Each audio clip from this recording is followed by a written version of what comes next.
Today, we ain't got a musician in front of us. We got an entrepreneur. Who's in the building? Posty from GRM Daily. Man. Now, a lot of people should know what GRM Daily is, formerly known as Grime Daily. Yeah. But for those that don't know, just tell us, man. We're just an urban platform broadcasting the latest news, music, fashion, comedy. We basically the epicenter for everything urban, and we post up daily content of like the latest feeds that come through, latest music, artists. So you can come onto our site every day and catch up with the latest of what's happening. Definitely an important platform for what's happening in the UK at the moment. I know a lot of people that check it daily, but you know, for those that don't know, and a lot of people don't know, tell us about your musical background before Grime Daily, where you came from. Just in general, I was at I went to university, I was at law school, and I wanted to try out something that I really had an interest in, and luckily, because there was such a gap in the market for this, it took off really quickly. So it was an idea with two of my friends. We did it, and we are where we are now. So I didn't really have like a background in music. I didn't really know anyone, but yet again, because there was such a gap, it was like a need for it. So it kind of worked out in the best way. Now, many people that have visited the website before 2012 might know it as Grime Daily. Now it's GRM Daily. Tell us about that transition, man. When we came out, we wanted to make we just wanted to make it very clear and obvious what the website was representing, and at the time the biggest genre of music was grime, so we just wanted to let the people know like this is for you.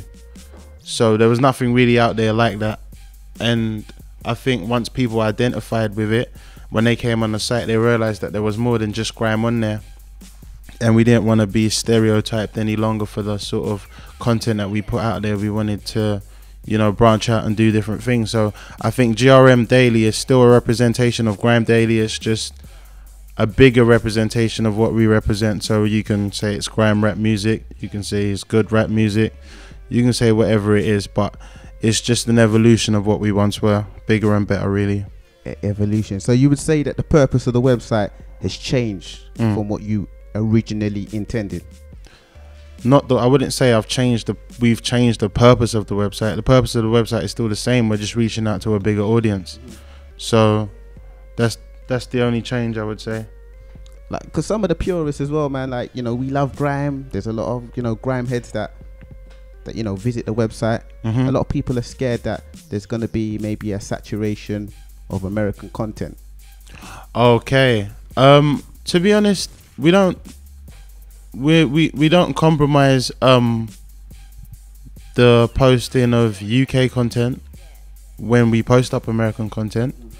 I think it's it's not even in the slightest. I mean, predominantly what we post is UK content, but I mean, if something that's gonna come out that is like gonna attract a lot of attention, we want to be the first to post it, naturally, because that's what we do over here.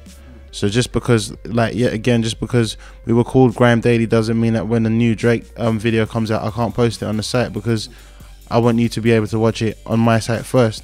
Why should I let you go to 2 other different sites to watch it just because we called it Grime Daily? Do you understand?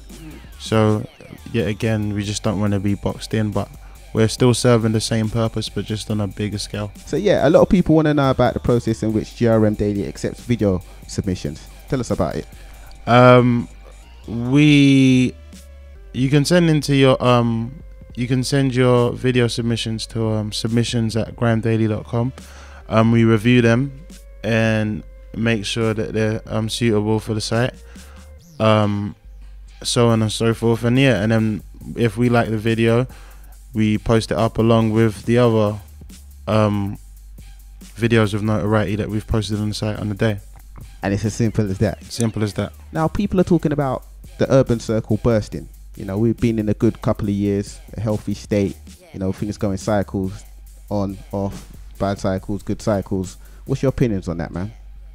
That it's bursting. That it's bursting. It's about to finish. This cycle's about to finish. Oh, to be fair, I don't think it is, because, you know, like before, I think we've had a few urban runs. I think one of the most clear ones was like when So Solid did well, and then you had like Tinchy do well, and then you had Tiny do well.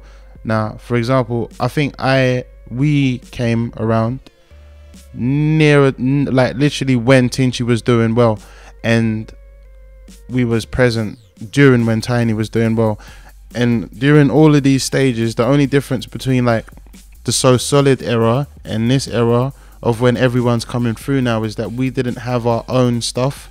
So basically, if radio decided tomorrow we're not playing any more urban music, we've still got our own stuff. We've got our own platforms now. We've got our own channels. We've got our own places where we need to go to view things.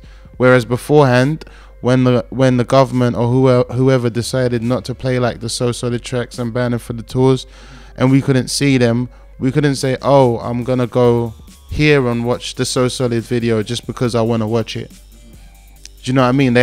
We didn't have a choice. So I don't think our urban run could ever die as long as we control and own our own platforms. So yeah.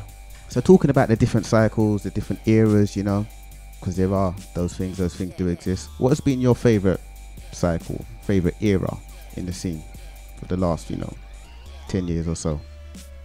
I would say now, to be honest. I mean, obviously, like the So Solid era, and like Wiley and people like that doing well, and Dizzy and stuff like that.